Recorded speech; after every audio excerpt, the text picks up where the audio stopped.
इतना भाग क्यों रही हूँ? मैं अपनी बुरी आदतों से भाग रही हूँ। लेकिन बुरी आदतों को सही उनसे भाग कर नहीं, उन्हें फेस करके किया जाता है। हेलो गाइस, नमस्कार, स्वागत है आप सभी का आज के वीडियो में। उम्मीद है आप सभी बहुत अच्छे से होंगे। और आज के वीडियो में मैं आपको बताने वाली हूँ कुछ ऐसी बातें और आदतें जो मैंने करना बंद कर दिए हैं, और हो सकता है कि ये आदतें आप में भी और आप इसे छुटकारा पाने की कोशिश कर रहे होंगे, या फिर ये भी हो सकता है कि आपको पता ही ना हो कि आप में भी ये सारी बुरी आदतें या बैड हैबिट जो भी है वो है। और आज मुझे बिल्कुल समझ नहीं आ रहा था कि मैं कहाँ से शुरू करूँ। तो एक ऐसी आदत से, एक ऐसी बात से शुरू करती हूँ जो हम में से हर दूसरे इंसान की प्रॉब्लम है या एक बैड हैबिट बन चुकी है, और हमें पता भी नहीं होता कि ये एक्चुअली हमारी बैड हैबिट है, और वो है none other than ओवरथिंकिंग।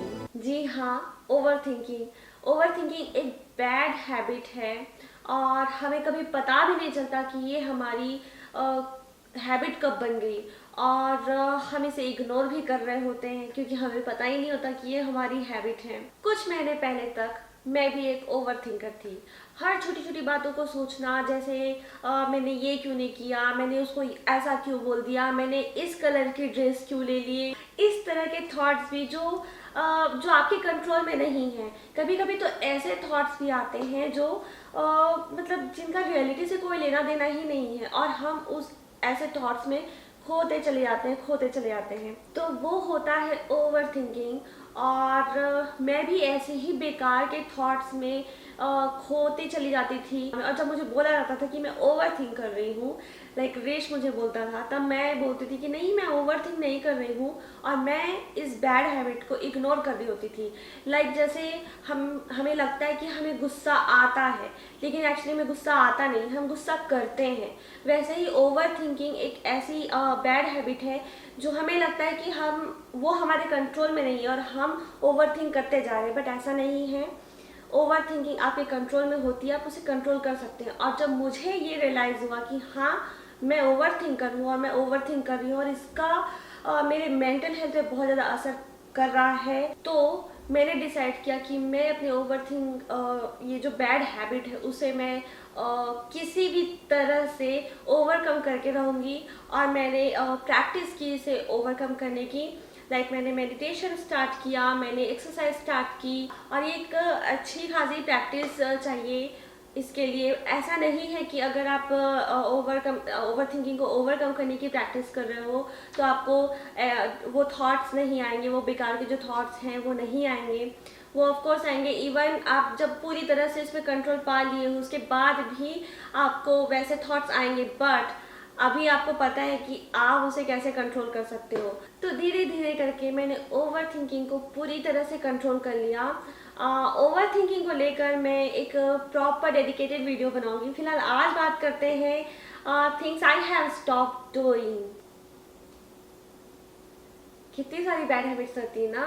वैसे एक और बैड हैबिट थी बेकार की शॉपिंग करना। बेकार की शॉपिंग मतलब कई बार हम लोग ऐसी चीज़ें, स्पेशली लड़कियां, ऐसी चीज़ें हम लोग खरीद कर लाते रहते हैं जिसका मतलब हमें लगता रहता है कि अरे इसका घर में ये काम होगा, इसका घर में ये काम होगा, बट एक्चुअली वो ज़्यादा कुछ काम में आता नहीं है। हमें लगता रहता है कि हम ये चीज़ डेकोरेशन के लिए ले जाते हैं, इससे घर अच्छा दिखेगा, ये वो दुनिया भर की चीज़ें घर में ला के भरते रहते हैं, और ना जाने कितने पैसे, कितना टाइम, कितनी एनर्जी वेस्ट कर रहे होते हैं। और साथ ही ये बिल्कुल भी इको फ्रेंडली नहीं होता। तो हम लोग एनवायरनमेंट पे पता नहीं कितना लोड डालते रहते हैं। जैसे कि कभी कभी होता है कि हम मतलब वो होम सेंस और डॉलर स्टोर वाली शॉपिंग पे चले जाते हैं और दुनिया भर के वो कचरे उठाकर लेकर आते रहते हैं, वो प्लास्टिक्स की चीज़ें। जैसे कि अगर मैं आपको एग्जांपल दूं तो मुझे कैंडल जलाना बहुत पसंद है। तो हाँ, स्पेशली विंटर में मैं कैंडल्स काफ़ी जलाती हूँ, मतलब एक दो घर में जलता ही रहता है हमेशा। बट मेरे पास कैंडल से ज़्यादा कैंडल होल्डर्स है, क्योंकि मुझे लगता था कि अरे ये कैंडल होल्डर अच्छा लगेगा, वो कैंडल होल्डर अच्छा लगेगा। तो वैसे ही छोटी छोटी चीज़ें करके हम लोग भरते जाते हैं सामान। और मतलब गर्ल्स में नहीं बल्कि बॉयज़ में भी इस तरह की आदतें होती हैं। तो ये एक चीज़ मैंने डिसाइड किया कि मुझे इसे हटाना है। और अभी मैं कुछ भी शॉपिंग करने के पहले 10 बार सोचती हूँ कि क्या सच में मुझे ये चीज़ चाहिए, इसका कितना यूज़ होगा, और सब कुछ सोच समझ कर ही अब मैं कोई शॉपिंग करती हूँ। और एक और ऐसी ही आदत है फास्ट फैशन की। हम में से हर एक को फास्ट फैशन की बहुत ही बैड हैबिट होती है, बहुत ही बुरी लत होती है मैं कहूँगी। आपने देखा होगा कि बहुत लोग होते हैं जो हर दूसरे महीने कपड़े खरीद रहे होते हैं, जो भी लेटेस्ट फैशन में आता है वो जाके वो ग्रैब करते रहते हैं। चाहे कपड़े हो, शूज़ हो, ज्वेलरी हो, वॉचेस हो, मतलब बहुत सारी चीज़ें ऐसी होती है जो हर दूसरे महीने नई नई चीज़ें फैशन में आते रहती हैं और लोग उसे खरीदते रहते हैं। तो ये एक बहुत ही बैड हैबिट है। लाइक मैंने कभी भी फास्ट फैशन को सपोर्ट नहीं किया है। मुझे स्कूल कॉलेजेस में बहुत मतलब लोग बोला करते थे कि मैं फैशन जो लेटेस्ट फैशन में होते हैं वो कपड़े क्यों नहीं पहनती, वो क्यों नहीं लेती। तो मतलब मेरा एक ही जवाब होता था कि मतलब अभी तो मैं ये कपड़े ले लूँ, बट 2 महीने बाद या 3 महीने बाद क्या, वो कपड़े मतलब लोग पहनना भी नहीं चाहते थे। तो इसलिए मैंने कभी भी फास्ट फैशन को सपोर्ट नहीं किया है। लाइक मुझे भी पहले जब मैं छोटी थी तो मुझे भी मन करता था कि जो फैशन में कपड़े आते थे वो लेने की, बट बहुत ही अर्ली एज में मुझे समझ में आ गया था कि फास्ट फैशन इज़ बैड। ये भी बिल्कुल भी इको फ्रेंडली नहीं होता है। लाइक हमें लगता है कि अरे हम कपड़े अभी खरीद लेते हैं, बाद में डोनेट कर देंगे, बट इन रियलिटी डोनेशन कपड़ों को डोनेट करने की भी कोई ज़रूरत नहीं है, क्योंकि ऑलरेडी वो इतने ज़्यादा तादाद में इनका मैन्युफैक्चर हो रहा है कि मेरे ख्याल से कंपनीज जहाँ भी जिस फैक्ट्रीज में भी ये बनती होंगी वो लोग खुद जाके कपड़े डोनेट करते होंगे। एक रिसर्च के ज़रिए पता चला कि जो जहाँ पे भी हम सोचते हैं कि हम कपड़े डोनेट करेंगे या मतलब कुछ भी हमारी चीज़ होती है वो हम डोनेट करेंगे, लाइक अनाथ आश्रम या फिर वृद्धा आश्रम में, तो उन्हें भी उतने ज़्यादा कपड़ों की ज़रूरत नहीं होती है, क्योंकि ऑलरेडी हम मतलब जो लोग भी फास्ट फैशन को सपोर्ट करते हैं वो लोग हर दूसरे तीसरे महीने में कपड़े खरीदते हैं और जाके डोनेट कर रहे होते हैं। तो उनके पास ऑलरेडी इतने कपड़े, और वो सारे कपड़े एट द एंड लैंडफिल में चले जाते हैं और वो हमारे एनवायरनमेंट को पूरी तरह से ख़राब और बर्बाद कर रहे होते हैं। तो इसलिए फास्ट फैशन को सपोर्ट करना। और ये कुछ ऐसी आदतें थी जिन्हें छोड़ने से ना कि सिर्फ मुझे बल्कि एनवायरनमेंट को भी फायदा हो रहा है, और कुछ आदतें जिन्हें छोड़ने से मेरी तो पूरी लाइफ ही बदल रही है। तो जैसे है लेट नाइट ईटिंग, लेट से सोकर उठना, तो ये सारी आदतें मैंने छोड़ दी। अब ऑब्वियसली जब आप लेट नाइट ईटिंग हैबिट अपना छोड़ोगे तो जो लेट सोकर उठना है वो हैबिट आपकी अपने आप छूट जाती है। तो ऐसे ही काफ़ी महीने से हम लोग प्रैक्टिस कर रहे हैं सुबह जल्दी उठने की और जल्दी रात में डिनर जल्दी करने की। तो सब कुछ अपने टाइम पे हो रहा है और लाइफ बहुत ही अच्छे से ट्रैक पे आ रही है। अभी एक ऐसी आदत जो कभी मेरी आदत थी ही नहीं, फिर भी मैं उसे यहाँ पे बोल देती हूँ क्योंकि मुझे पता है कि आप लोगों की वो बुरी आदत है, और वो है टीवी देखना। टीवी देखना मतलब ऑफकोर्स मतलब बचपन में किसको पसंद नहीं होता, तो मुझे भी था। लाइक कार्टून्स देखना, फैमिली नंबर 1, हम 5, तो वो सारी चीज़ें देखना अच्छा लगता था। बट जब मैं बड़ी हुई तो फिर मतलब मुझे टीवी से मतलब कुछ खास लगाव नहीं था। बट शादी के पहले तक थोड़ा बहुत मैं देख लेती थी घर वालों के साथ बैठ के, बट बहुत कम देखती थी। बट जब शादी हुई तो मुझे मतलब पता चला कि यार टीवी देखना तो मतलब बकवास ही है पूरी तरह से। तो हमारे घर पे शादी के 5-6 सालों तक भी कोई टीवी नहीं था। वो तो हमने जब घर खरीदा तो हमें गिफ्ट मिल गया था टीवी, तो इसलिए वो है, बट वो बस है, वो बेचारा एग्जिस्ट करता है हमारे घर में, बट हम चलाते नहीं है उसको। मैं जब भी टीवी ऐसे कभी ऑन होता था और मैं देख लेती थी तो मुझे ये लगता था कि यार मतलब ये टीवी के पास सामने मतलब बैठे रहने से, वो जो बोलते रहते हैं आजकल कूल बिंज वॉच, तो मुझे लगता था कि यार मतलब मैं कितने सारे अपने काम कर लूँगी, मेरा कितना मतलब मेरी पेंटिंग्स बन जाएंगी 3-4, ऐसा मुझे फील होता था वो बिंज वॉच करने से अच्छा।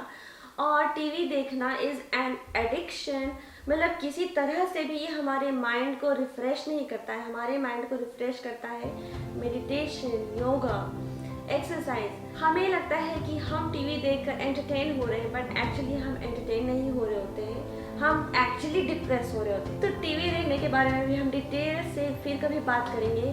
बट हाँ, ये एक ऐसी चीज़ है, एक ऐसी आदत है जो मतलब मुझे कभी नहीं लगी, बट फिर भी मैंने छोड़ दी। अगर आप लोगों ने मेरा एक video my life without social media देखा है तो आप लोगों को पता होगा कि वैसे भी मैं मोबाइल का ज़्यादा यूज़ नहीं करती हूँ, बट फिर भी ऐसा नहीं कि मोबाइल मैं बिल्कुल भी यूज़ नहीं करती हूँ। इट इज़ जस्ट दैट मैं सोशल मीडिया यूज़ नहीं करती हूँ। तो मोबाइल जो सुबह उठकर हमारी मोबाइल देखने की आदत होती है, तो वो एक पूरी तरह से मतलब मैंने बंद कर दिया। अभी होता है कि जब मैं सुबह उठती हूँ उसके बाद पूरा अपना जो मॉर्निंग रूटीन होता है वो पहले पूरा कर लेती हूँ, उसके बाद इत्मीनान से ही मैं मोबाइल देखती हूँ। तो जो सुबह उठकर मोबाइल देखना और रात को सोने से पहले मोबाइल देखना है वो एक बहुत ही बुरी आदत होती है हमारी, तो वो मैंने पूरी तरह से स्टॉप कर दिया है। सुबह उठकर मोबाइल देखना इतनी बुरी आदत है वो, क्योंकि ऑलरेडी हम सो कर उठे होते हैं। मतलब हम जब सो कर उठते हैं तो भी हमारी इधर पे थोड़ी सी थकावट, थोड़ी सी नींद रहती है, और मोबाइल देखना, मोबाइल में कुछ भी सोशल मीडिया खोल के देखना या न्यूज़ खोल कर देखना तुरंत उठते साथ ही ऑलरेडी वो हमारे माइंड को फिर से थका देता है, बजाय इसके कि वो हमें रिफ़्रेश करे। इसलिए ये जो एक आदत है वो बहुत ही बुरी है, और इवन रात को सोने के पहले भी मोबाइल देखना बहुत ही बुरी आदत है, क्योंकि वो हमारे स्लीपलेसनेस का कारण बन जाती है। इसलिए ये जो दो चीज़ें हैं, सुबह उठकर मोबाइल देखना और रात को सोने से पहले मोबाइल देखना, अगर आप में ये आदत है तो अभी बंद कर दीजिए। मुझे बेकार में इंटरनेट सर्फिंग की एक आदत हो गई थी। मतलब मुझे बार बार इंटरनेट खोलकर कुछ चीज़ें ढूंढते रहना, या फिर वो जो न्यूज़ आते हैं ना वो खोलकर पढ़ते रहना, और मतलब मैं खुद से भी बहुत सारी चीज़ें गूगल किया करती थी और उनके बारे में पढ़ा करती थी। फिर उससे मुझे कुछ डाउट्स आते थे तो मैं फिर उनको सर्च करके पढ़ा करती थी, क्योंकि मुझे लगता था कि हाँ मुझे ये जानना चाहिए, मुझे वो जानना चाहिए।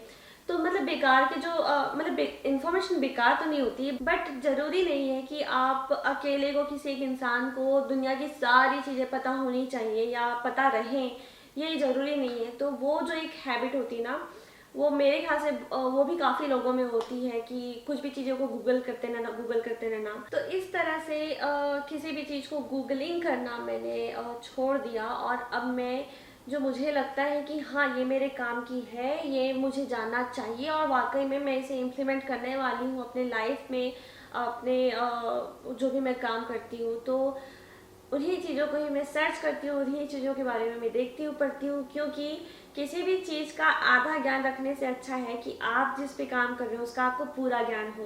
तो ये थी मेरी कुछ हैबिट्स, कुछ बैड हैबिट्स जिन्हें मैंने करना बंद कर दिया, जिन्हें मैंने ओवरकम कर लिया। और बट हाँ, हो सकता है कि अभी भी बहुत सारी आदतें हो जो मुझे पता भी नहीं है कि मुझे चेंज करना है, और बहुत सारी ऐसी आदतें मुझे पता है कि हाँ मुझे वो चेंज करना है और जिन पे मैं काम कर रही हूँ, बट उसमें मेरा पूरी तरह से कंट्रोल नहीं आया है। और जैसे ही वो सारी चीज़ें मैं ओवरकम कर लूँगी तो आप लोगों के साथ ज़रूर शेयर करूँगी। बट अभी आप लोग मुझे कमेंट सेक्शन में बताइए कि आप में कौन सी बुरी आदतें हैं, और क्या मैंने अभी जो कुछ भी बताया उनमें से कोई बुरी आदतें आप में है, और आप किन किन बुरी आदतों को या किन किन हैबिट्स को ओवरकम करने की कोशिश कर रहे हैं या करना चाह रहे हैं, मुझे कमेंट सेक्शन में ज़रूर बताइएगा। तो आज के लिए इतनी ही बुरी आदतों को कंट्रोल करते हैं। उम्मीद है कि आप लोगों को आज का वीडियो अच्छा लगा हो, और अगर आप लोगों को ब्लॉग्स और इस तरह की वीडियो देखना पसंद है तो प्लीज़ हमारे चैनल को सब्सक्राइब करें। और अगर आप किसी ऐसे इंसान को जानते हैं कि उनमें ये सारी आदतें हैं, like fast fashion, over thinking या फिर बेकार की शॉपिंग करना, तो उनके साथ हमारे वीडियो जरूर शेयर करिएगा। तो मिलते हैं जल्द ही, तब तक के लिए bye, good night, take care. अगर आप में ये आदत है तो अभी बंद कर दीजिए। तो वो एक आदत जो मैंने छोड़ दी, बिल्कुल छोड़ दी है,